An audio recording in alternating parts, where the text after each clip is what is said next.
como cultura tilinga. Miren, Francia recibe 90 millones de turistas al año. Cada uno deja bastante dinero, mucho más de $1000, pero hagamos el número con $1000. Son 90.000 millones de dólares. No necesitan contaminar, destruir, porque tienen 90.000 millones de dólares solamente con el turismo. Nosotros tenemos mucho menos. ¿A qué va la gente a Francia? Casi no tienen turismo de sol y playa. ¿A qué van? Por eso van a circular por la campiña francesa, degustar la comida, la gastronomía, los vinos, y en cada lugar, en cada rincón le van a costar, bueno, acá estuvo Napoleón, acá Luis XIV, acá pasó el Papa, acá estuvo tal emperador. Ellos todo lo rescatan, lo articulan, lo muestran con orgullo. Realmente pisar ese lugar es disfrutar la cultura. Le voy a contar lo que me pasó ayer. Después de muchos años, dije, bueno, voy a ir a comer al Hotel de Potrerillos. El hotel emblemático de Mendoza, construido en el año 41, es lo que nos queda de aquella época gloriosa, porque ya el hotel de Cacheuta lo destruyeron, el de Puente Rica no existe más, Villavicencio está cerrado, nos queda Potrerillos. Dije, bueno, esto sí es primer mundo, espectacular, menú único. Hamburguesa con papa frita. Eso sí, te cobran 400 pesos. Eso es tilingo. La definición de esa Argentina tilinga. ¿No es cierto? O sea, es exactamente lo opuesto a lo que hace un francés, que uno va a una posada modesta, a una cocinería modesta, y le entregan un patrimonio con orgullo.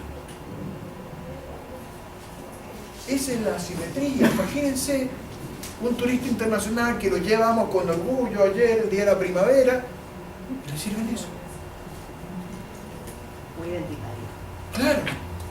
Entonces, ¿cómo hacemos para salvar a Mendoza y a la Argentina de esta brutalidad, de esta actitud tilinga en la cual hemos caído? ¿Qué nos pasó? ¿Cómo puede explicar eso? Entonces yo fui a preguntarle a ellos, ¿quién es el gerente acá? Un tipo de Buenos Aires, ¿de dónde lo trajeron? Un team de nada. Me dio vergüenza. Bueno, entonces eso es como un ejemplo extremo por qué tenemos que salvar a este país de ese tipo de cosas. Porque tenemos una gastronomía extraordinaria, pero invisibilizada. Entonces ahí está donde nosotros todos tenemos que ir trabajando, redescubriendo, transmitiendo a nuestros estudiantes, a nuestra gente, a los empresarios, que así funciona. Y arranco con estos 90.000 millones de dólares para que se den cuenta que la cultura y el patrimonio son motores de desarrollo económico y social. No es meramente algo romántico como se dijo recién. Entonces, la propuesta es que ahora nos sentemos a reflexionar y a mirar Mendoza desde otra manera, mostrando cosas que todos conocíamos, pero quizás las teníamos un poquito separadas. A ver si podemos volver a integrar esos elementos y repensar y hacer lo que hacen los países desarrollados, donde hay mayor equidad social, los países que desarrollan más territorios y no tanto marcas. La marca capitaliza y le entrega todos los recursos a los accionistas de la empresa. El territorio distribuye mejor. Yo atraigo al turismo y el turismo viene al hotel, pero después circula por las campiñas, entonces van a comer en un restaurante típico de una familia que lo cuida, después compran unas artesanías, después degustan unos vinos. Este es el tema. Distribución, desarrollo de territorios y no de marcas.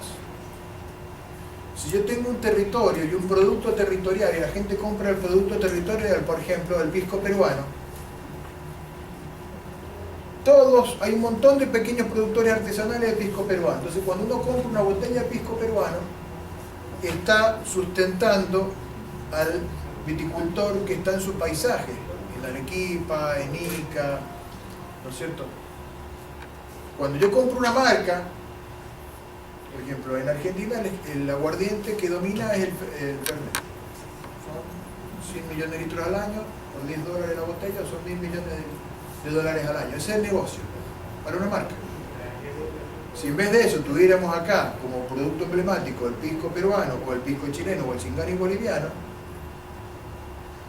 esos 1.000 millones de dólares, en lugar de ir para la empresa Fratelli Branca, Sociedad Anónima de Milano, y 2 o 3 empresas más, se distribuirían entre 20.000 pequeños viticultores de Mendoza, San Juan, La Rioja, Catamarca y Salta. Imagínense el impacto, la diferencia. Y así han hecho estos países europeos. El champán no es una marca, es una región. Entonces cuando uno compra en Francia una botella de champán, está sosteniendo a los campesinos que viven en la región de champán. El coñac no es una marca, responde a una región. Cuando uno compra una botella de coñac francés, está sosteniendo a los viticultores de la región de allá, en coñac. Pero nosotros, tontamente, dejamos nuestro patrimonio y nuestro desarrollo territorial y dejamos que las marcas crecieran y se fortalecieran y concentraran toda la rentabilidad y los recursos.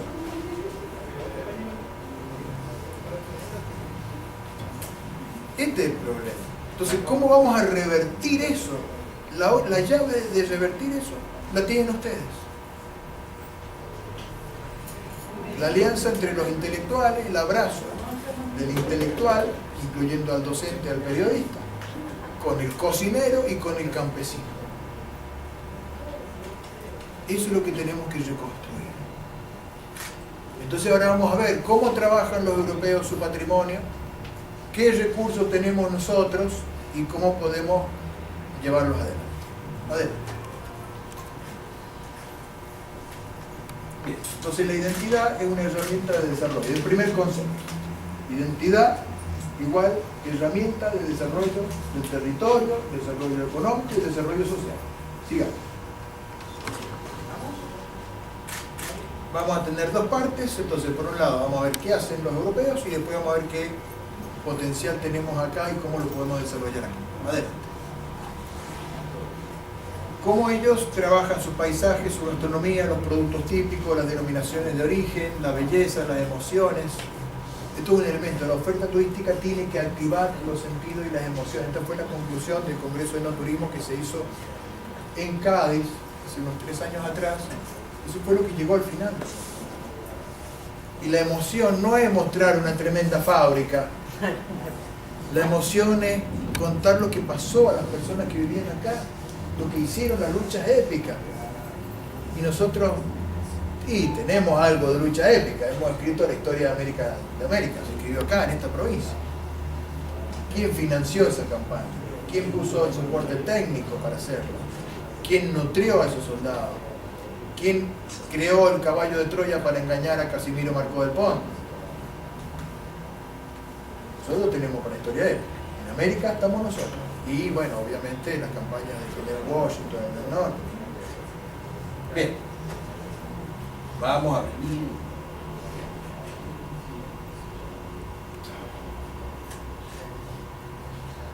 Primer punto.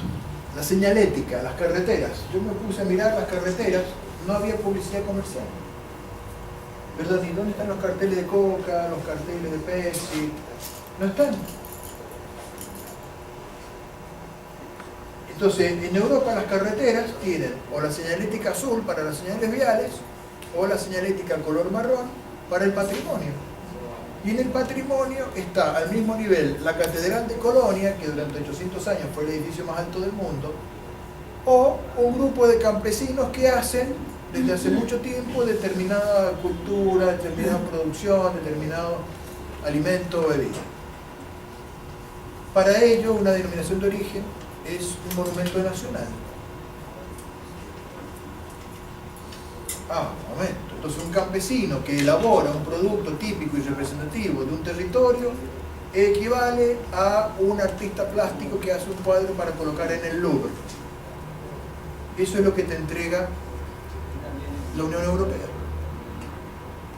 No hay publicidad comercial en las carreteras. En las carreteras, señales, viales o patrimonio. Sigamos. Cuando uno va por los caminos rurales, aparecen estos carteles. Entonces uno llega a un pueblito donde hay una cultura de los herreros, entonces te muestra, señor, acá viene el arte en hierro. Y el municipio visibiliza, muestra, pone en un lugar de honor a esos artesanos que están ahí trabajando. Cada uno podrá ir pensando qué va a pedirle a su intendente, ¿verdad? Según donde esté. Y hay que ir aliándose con esas personas que hacen un producto típico y ayudar a que se visibilicen políticas públicas. Nombres de las calles, nosotros acá hiperideologizamos todo, queremos, cada vez que llega un nuevo gobierno, quiere ponerle nombre de su emblema para acentuar su dominación sobre las otras fuerzas políticas. La calle de la Sal, Colonia. Calle de la Sal, de un producto. Empezamos a valorizar los productos. Sigamos. Bueno, hay un pueblito que se llama Neuchâtel, que es famoso por sus quesos artesanales, con forma de corazón, porque esos quesos se hacían cuando fueron invadidos los franceses por los ingleses. Entonces no se sabe si el corazón es por Ricardo Corazón de León o si es porque las francesas se enamoraron de los ingleses y los ingleses se iban, entonces ellas para y no las olviden le regalaron un queso en forma de corazón, pero mantienen las tradiciones hasta el día de hoy. Uno llega a ese pueblito, imagínense entrar a Pareditas, ¿no es cierto?, Orégano, ¿no? Entrar a Vistaflores, a Cereza, y que estén los carteles. Esto es importante acá. Ayudamos a visibilizarlo al pequeño productor. Bueno, entonces el municipio coloca en la entrada al pueblo carteles que ya van anunciando que ese producto es emblemático de ese lugar. Entonces todos los productores se sienten movilizados y después van a hablar con orgullo. Cuando salen de su ciudad, hablan en otros lugares, sí, yo elaboro queso en Neuchâtel. Ah, ustedes los quesos famosos en Neuchâtel, claro. Bien, sigamos. Entonces uno entra al pueblito y está la señalética, el propio municipio coloca, usted quiere visitar a este Fermier, a este granjero, y uno entra y visita cómo están haciendo los quesos artesanales. Y ahí está, ¿no es cierto?, el cartel, Philippe Monnier, usted acá puede entrar y visitar, y ahí lo reciben, y muestra y cuenta todo lo que pasó con las invasiones de los ingleses y todo eso. Sigamos. Bueno, en la plaza, ¿qué muestro en la plaza? ¿El nombre del político que ganó la última elección? ¿O muestro lo que hacen mis campesinos, mis pastores, mis maestros queseros? Entonces la plaza tiene este conjunto escultórico que en la base tiene un corazón, después tiene, ¿no es cierto?, una vaca con dos terneritos y, bueno, eso es lo que identifica el pueblito.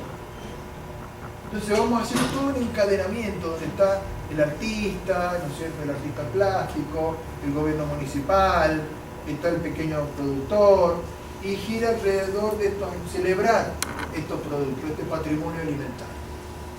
Sigamos. Uno camina, va a una casa de comercio y no está todo lleno de carteles, Coca-Cola, Pepsi, no. En esta casa de comercio, fíjense, han hecho un dibujo con productos típicos de la zona, con los vinos, los aceites de oliva, los quesos, los dulces. Ellos están orgullosos y se van generando encadenamientos productivos de unos con otros. Entonces vendo un vino y lo vendo articulado con un queso con el cual hace un buen maridaje. Entonces se van haciendo alianzas de unos con otros. Y de cada uno de esos productos hay una historia interesante que contar, pero entre ellos se van articulando. Y van haciendo una alianza con el comerciante. El comerciante trata de no vender tanto las marcas, sino los productos de su región. Ahí va la cosa. Entonces yo desarrollo territorio, le doy empleo a muchísima gente como pymes autónomas, y no como mero empleado de las grandes empresas transnacionales. Pero eso tenemos que construirlo, porque no lo puede, un pyme solita pobre no puede. Bien, sigamos. Bueno, acá hay otro negocio también, el Palacio de los Frutos, ahí fíjense, hay una cava de cervezas artesanales, bueno, ningún cartel de coca, ningún cartel de marca, notable. Cómo ellos cuidan y protegen a su campesino, a su viticultor, a su maestro quesero. Sigamos. Y bueno, afiches por las calles y ellos mismos hacen sus diseños, ¿no es cierto? Y hacen su feria, y hacen sus elementos. En Alemania es muy común, cuando uno quiere un fin de semana hacer algo entretenido, va a una feria medieval.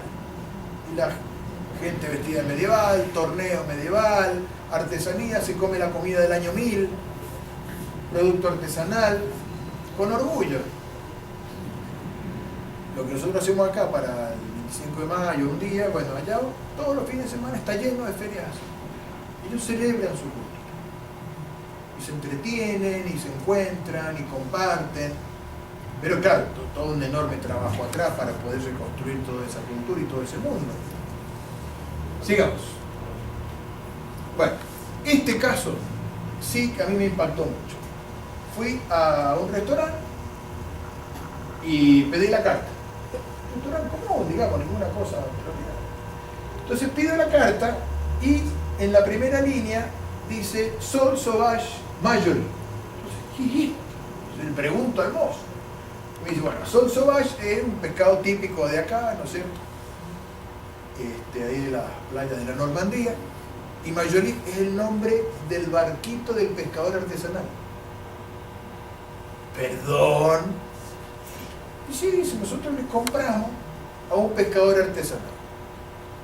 Y una cuestión de transparencia. Queremos que usted sepa, visibilizamos quién nos trae el pescado. Entonces dije, no, este tipo me está enroscando la víbora, me quiere engañar mal, esto no es posible. ¿Qué le importa al tipo del restaurante de dónde viene el pescado?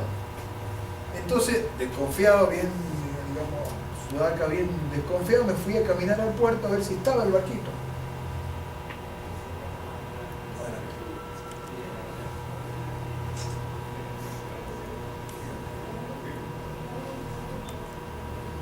Y estaba, existía la Majoli. Entonces me puse a hablar con un pescador artesanal, me explicó cómo viven los pescadores artesanales, que tienen que salir, que tienen que ir de a dos y hacen turnos cada 2 horas, durante 2 días tenés que estar así para ir pescando, qué sé yo.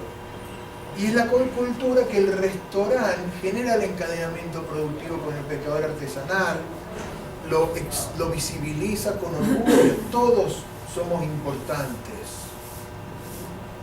El dueño del restaurante, que es un restaurante muy chiquito, el tipo del pescador artesanal, el tipo que hace el vino, el tipo que hace... Y así vamos armando tejido social. Y cuando hablé con el pescador artesanal, el tipo, bueno, no sé si había terminado la escuela secundaria, o maestro, como muchos de los alumnos de ustedes. Pero vino, digamos, después se subió a su auto y me dice, bueno, le pagan bien, pero un premio. Pescador artesanal y además bombero voluntario. Pero porque no tiene eso, no es la marca que quiere acumular todo, incrementar las utilidades para que el gerente general cobre un bono más jugoso a fin de año. No, ellos van creando comunidad. Esto es lo interesante, a ver cómo lo podemos aplicar nosotros. Sigamos. Bueno, museo. ¿Qué muestran ellos en los museos? Que uno se imagina el Louvre, los grandes, las momias, los grandes obras de la cultura griega, romana. Está bien, el Louvre está, pero lo interesante para nosotros es museos locales donde ellos lo que muestran son los productos locales y sus protagonistas. Esto es lo interesante. Entonces esto era, lo que se ve acá, era un carrito donde iban los pescadores por la calle vendiendo el pescado. Eso es lo interesante, porque ellos saben que ellos son los que construyeron su territorio. Entonces en París está bien, hay monumentos a Napoleón, bueno. Pero pensemos en el territorio, olvidémonos de esas grandes capitales mundiales, miremos lo que hay abajo, Y lo que hay abajo es esto. O sea, nosotros claramente no podemos hacer un museo como el Louvre, pero sí podemos hacer estos museos celebrando a los campesinos, rindiéndoles homenaje y honor y contando sus historias. Bien. Bueno, entonces fotos. En Normandía esta gente levantaba unas piedras que estaban en las playas de Normandía. Con esas piedras después se molían y se hacían unas cerámicas especiales, tradicionales. Entonces reconocen a esa gente humilde que quizás no habrá llegado ni a la escuela primaria o habrán sido medios analfabetos, pero ellos son reconocidos como personajes emblemáticos de esos pueblos. Están en el museo. Ojo, esa persona humilde, ellos construyeron, nosotros tenemos una cantidad enorme de protagonistas que no les hemos dado el lugar. Sigamos. Bueno, después en Dieppe, que es otro puerto ahí cerca del Mar Norte, pusieron un premio que ganó un productor local en una exposición universal. Ahí lo exhiben, ¿no es cierto? Un tremendo museo, un castillo medieval, de piedra, espectacular, celebrando a pymes, a pequeños viticultores, a pequeños artesanos que han hecho sus obras. Bien, sigamos. Colonia, casa de cerveza. Uno entra en esa casa de cerveza y ve decoración en las paredes, bajorrelieves que representan cómo hacían la cerveza en la Edad Media. Entonces ellos van mostrando, y en la entrada una silueta que representa la Catedral de Colonia. Y si uno va a estar en Düsseldorf, tiene que pedir la cerveza de ahí, y si está en Colonia, la de la cerveza de Colonia. Kirsch o la Alp, porque si uno la pide al revés, lo toma como una ofensa a su territorio. O sea, lo que pasó ayer en Potrerillo es impensable. Si hubiera llegado un tecnócrata de una empresa multinacional a un hotel como el Hotel de Potrerillo, los garzones, los sommeliers, le hacen un piquete, lo matan al tipo, lo cuelgan, lo linchan. ¿Cómo va a poner acá en este lugar esto? Jamás.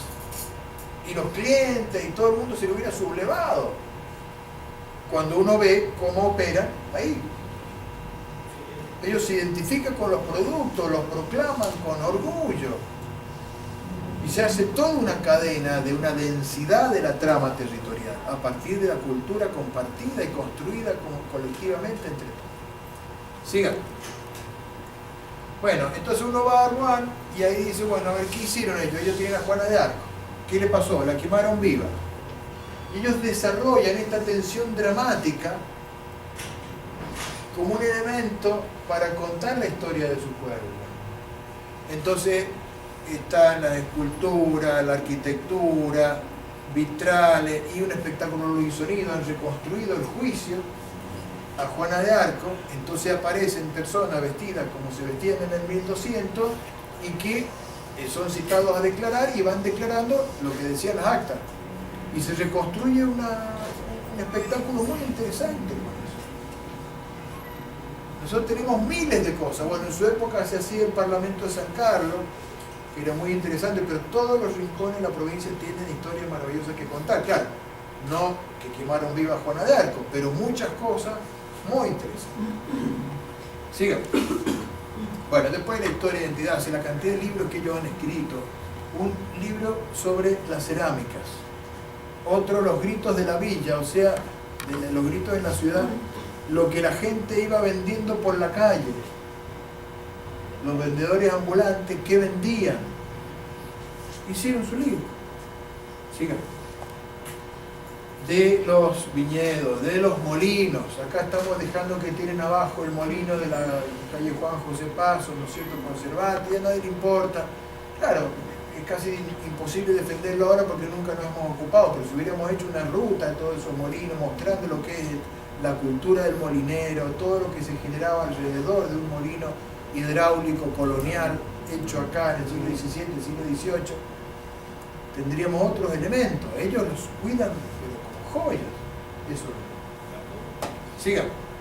Bueno, entonces hay muchos otros materiales que ellos han ido construyendo. Entonces, en síntesis, ¿qué es lo que uno ve? Hay políticas públicas, leyes que regulan la publicidad en las carreteras, hay un papel activo de los ciudadanos, los artesanos reciben al turismo en sus talleres, los municipios impulsan cartelería pro artesano en los caminos de acceso, los artistas hacen obras de arte en plazas y lugares públicos, los historiadores hacen libros por la identidad de los productos típicos, hay una historia aplicada al desarrollo territorial. Los comerciantes tienen una estética del orgullo por la identidad de los productos locales.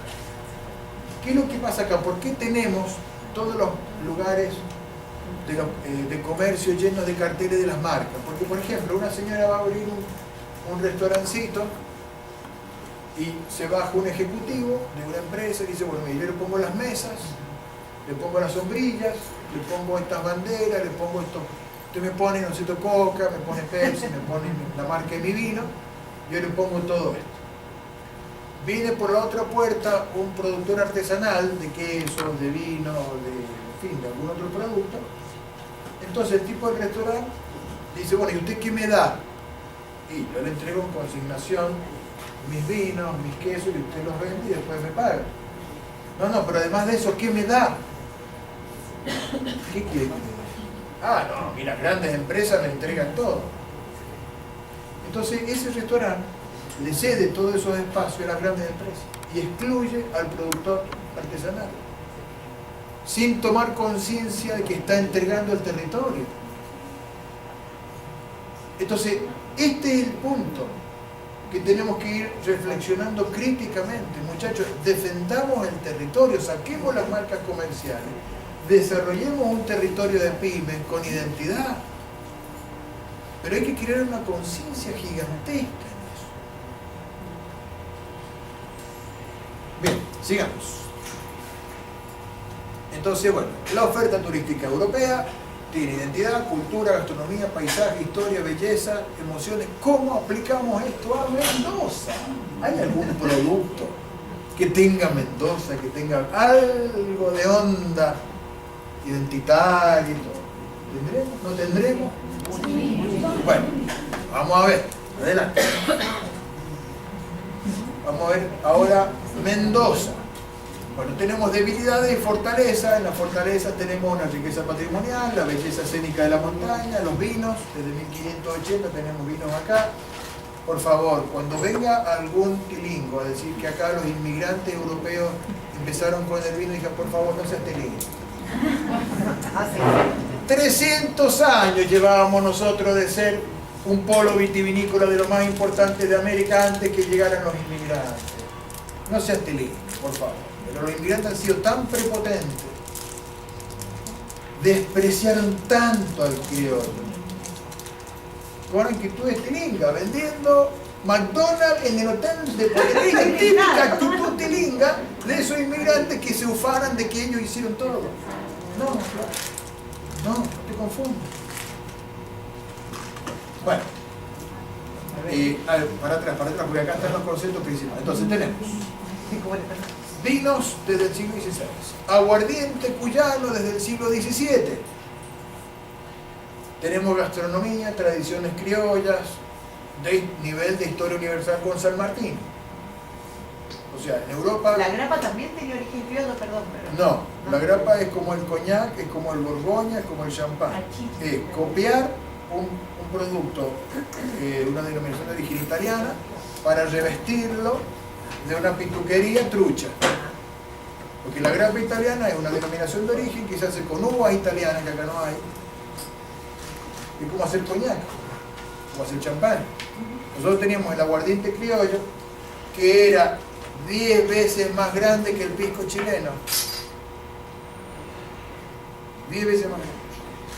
Y además, lo levantó San Martín.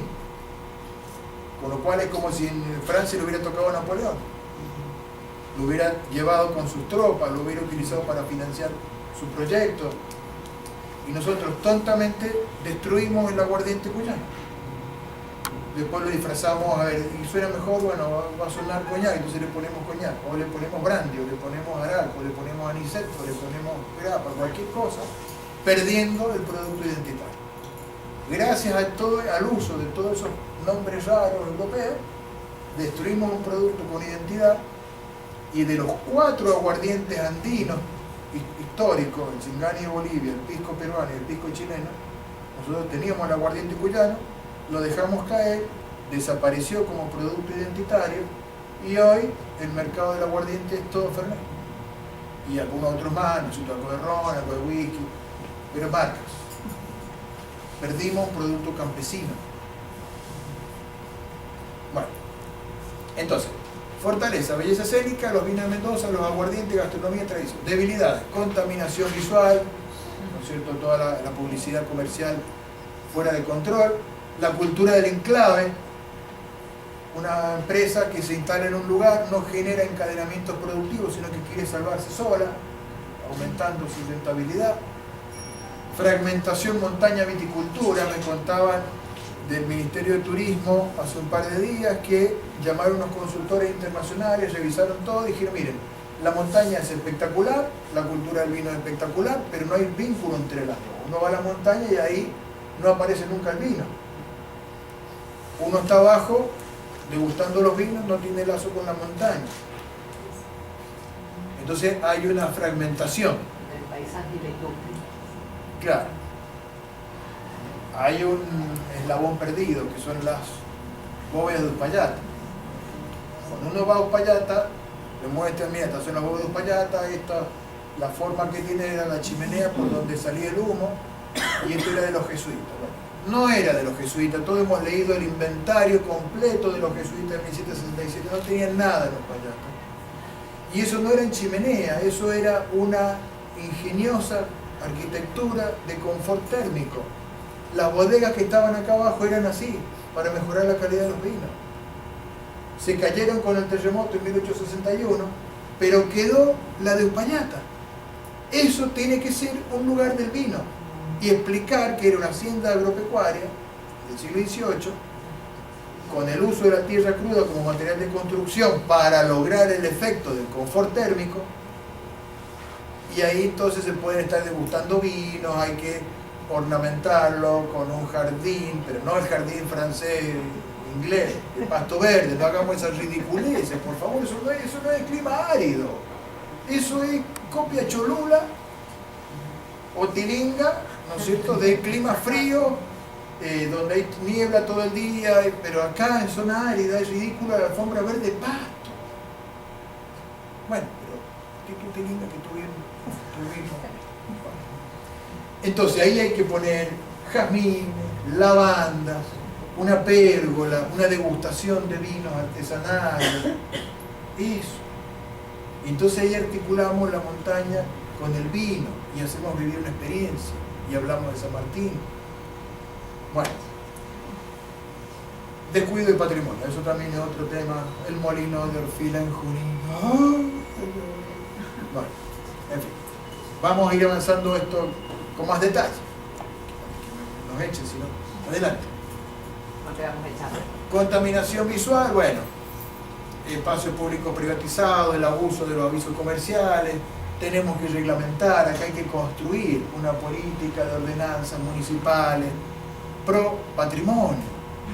Ya tenemos conciencia ambientalista en Mendoza, ahora hay que agregar conciencia patrimonial en Mendoza. Y para eso hay que impulsar las ordenanzas municipales. Entonces, reducir el espacio de la publicidad comercial y ampliar el espacio para visibilizar el patrimonio. Sigamos.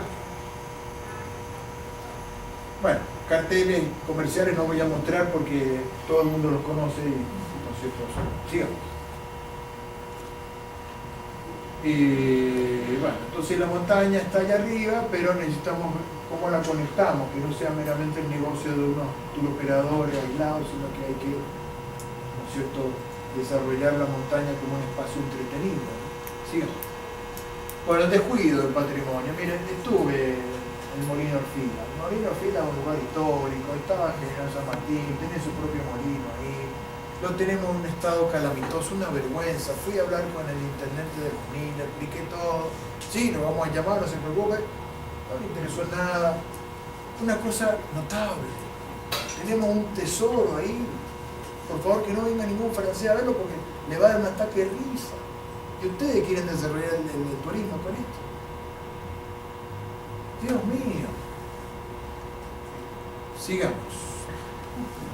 Entonces tenemos que ir viendo cómo hacemos una estrategia general de valorización del paisaje. Hay que ir estudiando, ¿no es cierto? Reconociendo la trama de jardines y de oasis que es Mendoza. Reconociendo a los guardianes del paisaje, a ese viticultor, al fruticultor, el arriero, el pastor, el artesano, la gente que sigue viviendo en el campo, que puede vivir dignamente en su paisaje y lo cuida antes de venirse a las grandes ciudades a engrosar el proletariado urbano marginal de las grandes ciudades latinoamericanas, que esto es un cáncer que tenemos. Pero para que viva en su territorio hay que crear las condiciones para que pueda hacerlo dignamente. Y para que viva dignamente hay que hacer toda esa estrategia de valoración, de visibilización de políticas públicas. Bien, entonces hay que ir metiéndose y hay que ir hablando en clase de la vida del guardián del paisaje. Esta intimidad, el mundo interior, los lazos sociales, los lugares de sociabilidad, la sensibilidad estética, las vidas cotidianas, la fiesta, la gastronomía, todo ese lenguaje del paisaje. Eso es lo interesante. Que el alumno esté en nuestra clase, nos escuche y sale diciendo, escucha, yo puedo ser protagonista de hacer una Mendoza desarrollada, integrada social y económicamente, con múltiples pymes y no controlada por un reducido grupo de empresas, ¿no es cierto? La industria del vino está controlada, el 80% del comercio de vino en Argentina está en manos de 3 empresas. 3. Entonces, tenemos 30.000 viticultores, pero no pueden hacer vino, no lo pueden vender.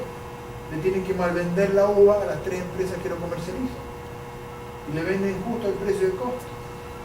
Y si perdiste todo por la helada, por la piedra, bueno, Dios te ayude. Lo que tenemos que lograr es que se empiece a vender el vino de esos pequeños viticultores. Pero para eso hay que hacer todo este trabajo cultural. Bueno, la destilación del aguardiente, nosotros tenemos una larguísima tradición, un producto que fue 10 veces más grande que el pisco chileno. El pisco chileno hoy vende 30 millones de litros de aguardiente al año. Sus ingresos se distribuyen entre miles de pequeños viticultores porque son denominaciones de origen. En cambio nosotros perdimos eso y ahora todo el mercado del destilado concentrado en la empresa privada. Lo que acá se toma Fernet con coca, en los boliches, en la fiesta, en Chile, piscola. Lograron preservar su patrimonio. Bien. Entonces, tenemos que hablar del siglo XVI, de la gastronomía tradicional, que empezó la cultura del vino en esa época, cuando los españoles introducen las primeras cepas, que son la variedad Listán Prieto, que sería la llamada hoy criolla chica. Ese mundo de ovejas, vacas, trigo, ajo, cebolla, pimiento, tomate, maíz, se va armando desde el siglo XVI. Y vamos generando una cocina cuyana con esos elementos. En el siglo XVII ya conectamos con Buenos Aires, entra la Moscatel de Alejandría, la segunda variedad de uva, que comienza a convivir en los mismos paños con la Listán Prieto, y de esa convivencia empieza un mestizaje y surgen las otras variedades de uvas criollas. Las uvas criollas son las nuestras, que las hemos despreciado a morir. Porque claro, se instaló el paradigma francés en la segunda mitad del siglo XIX, entonces bueno, todo el mundo se volcó al paradigma francés, a rendirle loa a los vinos franceses, a las formas de elaboración, a las formas de comercialización, y abandonamos las uvas criollas. Pero las uvas criollas son las que nacieron acá. Entonces, bueno, en el siglo XVIII el movimiento que teníamos era de 1.600 carretas al año que salían de Mendoza rumbo a Buenos Aires, y 10.000 mulas que iban por la cordillera. Nacen las uvas criollas, tenemos el aguardiente cuyano que es más de 10 veces mayor que el pisco chileno. Bueno, es una sociedad que se construyó y que nosotros después fuimos educados para despreciar. Increíble. Notable. Bueno, entonces la cultura del arriero. Esto es algo que tenemos que recuperar.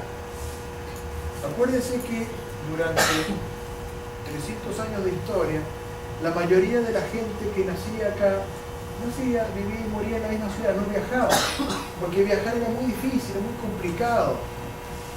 No había trenes, entonces había que, no había dónde, no había hoteles, era muy lío, entonces no se viajaba. El que viajaba era el transportista profesional, que era el arriero. Entonces el arriero era el que iba a otros lugares a ver, eran los ojos de mi pueblo. Iba a Córdoba, iba a Buenos Aires, iba a Santiago, iba a San Juan, a Potosí, iba a Asunción del Paraguay, iba a La Serena, veía y después volví y contaba cómo eran esas otras ciudades. Pero a su vez iba y hablaba de Mendoza en Buenos Aires. Era la voz de Mendoza en Buenos Aires, era el arriero, era el comunicador. Y eran los oídos de Mendoza, o sea, él iba allá, escuchaba y traía noticias. El arriero era el que nos vinculaba con el mundo, con la región. Construyó América Latina el arriero. Y construye la gastronomía, construye los paisajes. Entonces tenemos que dedicar horas especiales en clase a discutir esto, a transmitir quién era este señor. Era un constructor silencioso de Mendoza. Porque aparte los arrieros muchas veces eran analfabetos, entonces no escribían su historia, su memoria. Bien, sigamos. Bueno, el ejército de los Andes. Bueno, ustedes saben que acá tenemos una página en la Historia Universal con el ejército de los Andes, el ejército de San Martín, cruza la cordillera de los Andes, que es la cordillera más alta del mundo fuera de Asia, con un ejército, 5.200 personas, para ir a llevar la libertad y la emancipación de América. ¿Cuál fue el papel del vino y el aguardiente cuyanos en esta campaña libertadora? Primero, financiaron el ejército. Primer punto. Eso ya está estudiado. Impuestos voluntarios para financiar el ejército. Segundo, el caballo de Troya, guerra de Zapa. ¿Recuerdan? Los realistas en Chile tenían casi el doble de los soldados que tenía San Martín. No podía hacerse una batalla directa hombre a hombre porque San Martín perdía. Entonces arma la guerra de Zapa, confundir a Marcó del Pont, hacerlo que desvíe sus tropas, que las divida, que las mande para arriba o para abajo, confundir. Para eso organiza la guerra de Zapa. Y en la guerra de Zapa un punto crítico fue el parlamento con los pehuenches en San Carlos. Entonces él cita a los pehuenches, acuérdense que el cacique pehuenche era el gobernador del sur de Mendoza desde 1780, desde la época de don Francisco Migorena, se le dio ese papel. Entonces, para poder cruzar había que pedirle permiso. Eso estaba desde hacía 30 años vigente, se respetaba siempre. Entonces San Martín dice, bueno, yo cito a los pehuenches, celebro solemnemente el Parlamento era un tratado internacional. Celebro el Parlamento, vienen 2.000 pehuenches, yo para solemnizarlo llevo el vino y el aguardiente.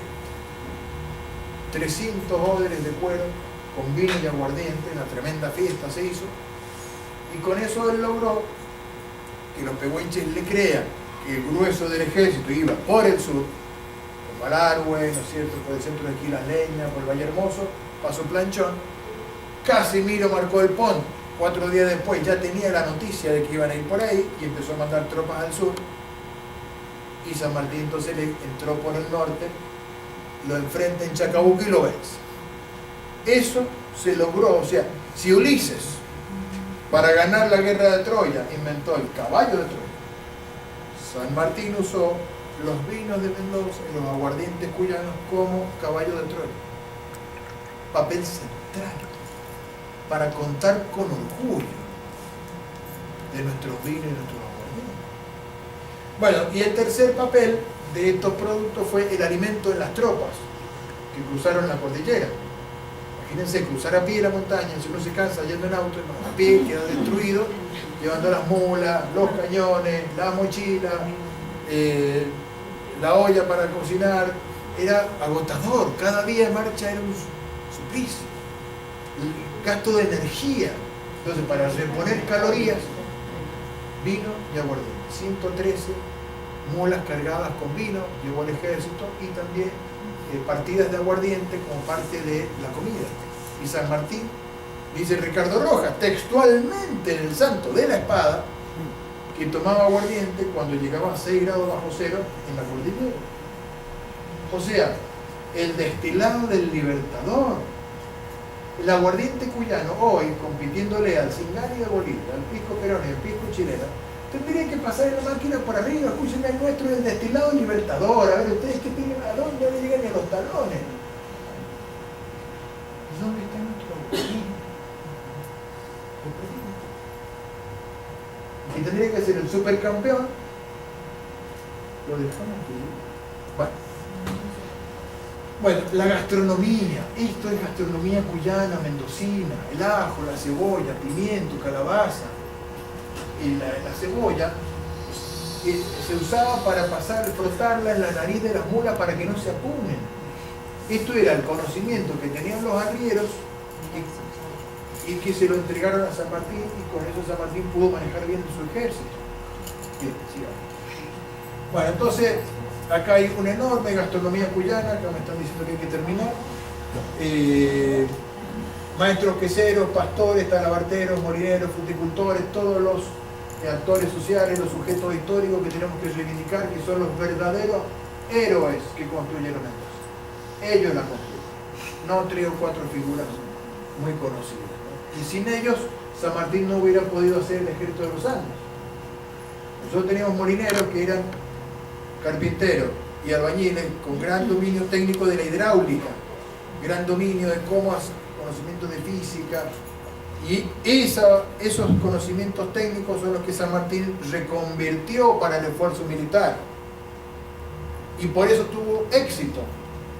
Buenos Aires originalmente quería ir a tomar Perú, no por acá, por el norte, y mandó una expedición y otra, y todos fracasaron. Y acá San Martín sí lo logró de una. ¿Y por qué lo logró? Por toda esta gente. Toda esta gente es una cosa extraordinaria.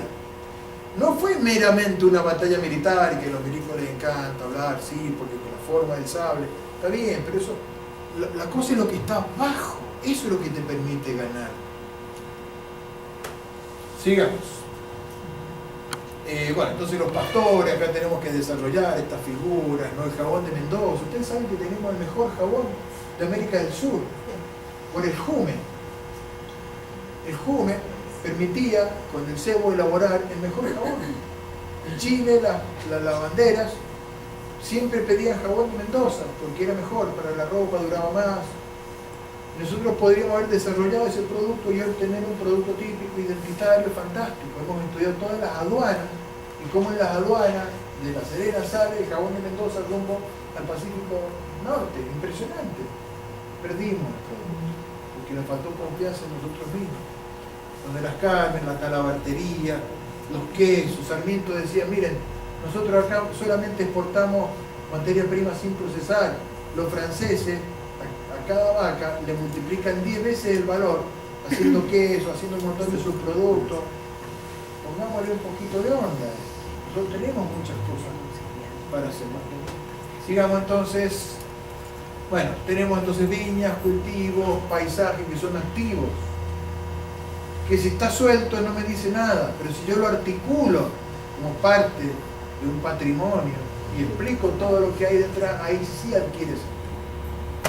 Siga. Bueno, molino Orfila también. Quiero la historia del molino. ¿Qué implica el molino para la comunidad? Bueno. ¿Cuánto necesita una persona en harinas y qué le significa eso? Bueno, mira. Yo me aprovecho, chicas, perdón. Me da un poco de vergüenza de moral, pero bueno. Entonces, lo cuento rápidamente. Te tenemos una vez cada tanto, en la presencial la repetimos, podemos buscarle la manera, así que no te apures. ¿Alguna vez ustedes han intentado moler el trigo a mano? Para obtener 1 kilo de harina de trigo, ¿cuánto necesito estar trabajando manualmente? Claro. Una familia campesina tradicional, ¿cuántos kilos de harina necesita al mes para alimentar, ¿no es cierto?, padre, madre, un par de niños, un abuelito? No menos de 50 kilos. 50 kilos. Imaginemos 2 horas para obtener 1 kilo. Por 50 kilos son 100 horas. Calculemos que una semana de trabajo tiene 40 horas. Entonces, en un mes, la señora tiene que estar 2 semanas y media solo moliendo el trigo para alimentar a la familia. Y termina el mes y empieza de vuelta. Esa era la realidad de la vida tradicional. Entonces San Martín dice, bueno, yo quiero colonizar la zona este de Mendoza, y colonizar es que al campesino yo le tengo que dar este servicio del molino. Porque si hay un molino, yo le llevo una bolsa de trigo y me traigo la harina molida. Me cobran la máquina, que es un porcentaje, ¿no es cierto? Un porcentaje, un 10%, no me acuerdo exactamente ahora, porque lo hemos estudiado eso. Pero mejora totalmente la vida del campesino. Entonces San Martín, para construir territorio, pone su molino, que no iba a ganar porque había poquita gente que viviera ahí. Pero fíjense lo que significó este San Martín colonizador, San Martín viticultor, San Martín molinero. El alma de San Martín impregnada en la zona a través de ese molino, no meramente lo militar.